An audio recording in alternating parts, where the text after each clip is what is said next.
Adoor Pannivizha service സഹകരണ ബാങ്കിലെ സഹകാരികളിൽ മാരക രോഗം ബാധിച്ച ബാങ്കിലെ അംഗങ്ങളായിട്ടുള്ളവർ നൽകിയ അപേക്ഷയുടെ അടിസ്ഥാനത്തിൽ അനുവദിച്ച അംഗത്വ സമാശ്വാസ നിധി പ്രകാരമുള്ള ധനസഹായ വിതരണവും ഹോം സേഫ് നിക്ഷേപത്തിന്റെ ഉദ്ഘാടനവും ഡെപ്യൂട്ടി സ്പീക്കർ ചിറ്റേം ഗോപകുമാർ നിർവഹിച്ചു. വിശ്വാസം ആർജിക്കാൻ കഴിയുന്ന തരത്തിലേക്ക് ഇതിന്റെ പ്രവർത്തനങ്ങൾ മെച്ചപ്പെടുത്തി മുന്നോട്ട് കൊണ്ടുപോയിക്കൊണ്ടിരിക്കുകയാണ്. സഹകരണ സ്ഥാപനങ്ങളെ സംബന്ധിച്ച് നമുക്ക് നല്ലപോലെ അറിയാം. സാധാരണ ജനങ്ങളുടെ ആശ്രയമാണ് സഹകരണ ബാങ്കുകൾ. നമ്മുടെ ദൈനംദിന ജീവിതവുമായി ബന്ധപ്പെട്ട് നമുക്കൊരാവശ്യം വന്നാൽ ഓടിച്ചെന്ന് കാര്യങ്ങൾ പറഞ്ഞ് നമുക്ക് സാമ്പത്തിക സഹായം ലഭിക്കുന്ന കേരളത്തിലെ ഇന്ത്യയിലെ തന്നെ ഏറ്റവും പ്രധാനപ്പെട്ട ഒരു ധനകാര്യ സ്ഥാപനമാണ് സഹകരണ ബാങ്കുകൾ. ഒരു വ്യക്തിയെ സംബന്ധിച്ചിടത്തോളം അവരുടെ നിക്ഷേപങ്ങൾക്ക് സുരക്ഷിതത്വം നൽകിക്കൊണ്ട് ആ നിക്ഷേപങ്ങൾ അവിടെ തന്നെ ജനങ്ങൾക്ക് വിതരണം ചെയ്തുകൊണ്ട് അവരുടെ വ്യക്തി ജീവിതത്തിൽ വിദ്യാഭ്യാസം ചെയ്യാനായാലും അവരുടെ വീട് വെക്കാനായാലും ചെറിയ കച്ചവടം നടത്താനായാലും എന്ന് വേണ്ട കാർഷിക മേഖലയിൽ അധിഷ്ഠിതമായിട്ടുള്ള ഏത് കാര്യം ചെയ്യുന്നതിനും ആവശ്യമായിട്ടുള്ള സാമ്പത്തിക സ്രോതസ്സാണ് നമ്മുടെ സഹകരണ മേഖല. ഇന്ന് കേരളത്തിന്റെ സമഗ്രമായ വികസനത്തിൽ മുഖ്യമായി പങ്കുവഹിച്ചിട്ടുള്ള പ്രസ്ഥാനമാണ് സഹകരണ മേഖല.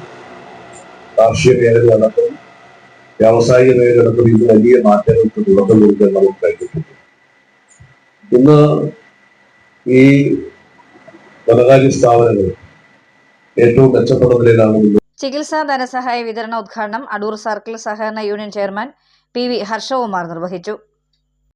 ഇവിടെ നേരെ മറിച്ച് ഈ സഹകരണ സംഘത്തിൽ അംഗമായാൽ മാത്രം ആ അംഗമാകുന്ന ആളുകൾക്ക് മാരകമായ ഏതെങ്കിലും രോഗം വന്നാൽ ആ രോഗത്തിൽ അവരെ താങ്ങാൻ ഒരു കൈത്താങ് എന്ന തരത്തിൽ കേരളത്തിലെ ഇടതുപക്ഷ ജനാധിപത്യ മുന്നണി ഗവൺമെന്റ് ആവിഷ്കരിച്ചൊരു പദ്ധതിയാണ് അംഗ സമാശ്വാസ നിധി.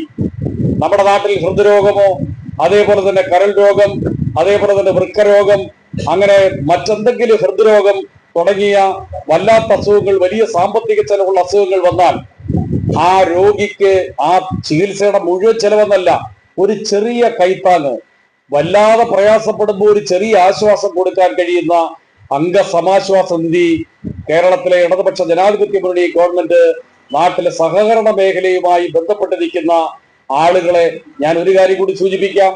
കേരളത്തിലെ ഗവൺമെന്റിന് കേന്ദ്ര ഗവൺമെന്റ് വലിയ തോതിലുള്ള സാമ്പത്തിക നൽകാതിരിക്കുന്ന സമയത്തും ഈ കാര്യത്തിൽ രോഗം ബാധിച്ച് വലയുന്നവരെ അവിടുന്ന് കിട്ടുന്നില്ല, അതിന്റെ പേര് ഞങ്ങൾ തരുന്നില്ല എന്ന മനോഭാവം സ്വീകരിക്കാതെ അത് കൃത്യമായി മാർച്ച് മാസം 31 മുമ്പായി നിങ്ങളുടെ കൈകളിൽ എത്തിക്കാൻ ഗവൺമെന്റ് പ്രതിജ്ഞാബദ്ധമായ നടപടിയാണ് സ്വീകരിച്ചത്. അതിന്റെ ഭാഗമായി ഈ സമാശ്വാസ നിധി ഇവിടുത്തെ ബാങ്കിന്റെ ഭാരവാഹികൾ ജാഗ്രതയോടെ അത് തയ്യാറാക്കി ഗവൺമെന്റിൽ സമർപ്പിച്ചതുകൊണ്ടാണ് ഇവിടെ ഇപ്പൊ ശ്രീ ബാബു സൂചിപ്പിച്ചത് 65-ലേറെ പേർക്ക്, അതിൽ 200-ലേറെ ആളുകൾക്കാണ് ഇവിടെ തയ്യാറാക്കി കൊടുത്തത്. Bank president C Suresh Babu അധ്യക്ഷ പ്രസംഗം നടത്തി.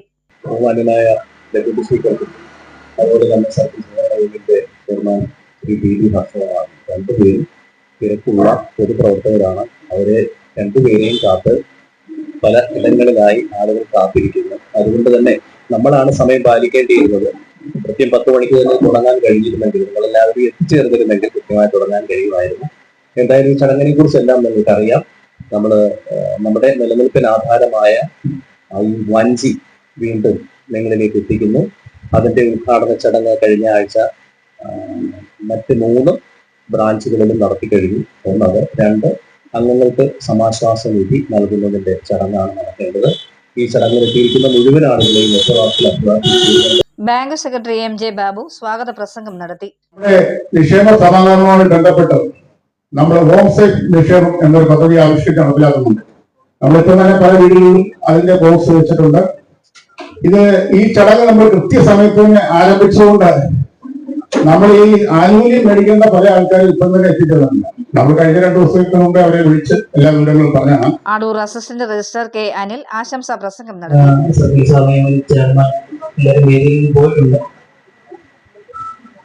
എങ്കിലും രണ്ട് വാക്ക് പറഞ്ഞിട്ട് ഞാനും എന്റെ പെട്ടെന്ന് ഓടി വന്നു. ഈ ഒരു ഭരണസമിതി അംഗങ്ങളായ Simon Thomas, KG Vasudevan, S Jayasree, VN Mohandas, Vatsalakumari MP, Suja Babu, PK Harichandran, CS Leena, KN Sunil Babu, S Akhil, Johnson J, KS Premnath, മുൻ നഗരസഭാ ചെയർപേഴ്സൺ ഷൈനി ബോബി എന്നിവർ പങ്കെടുത്തു.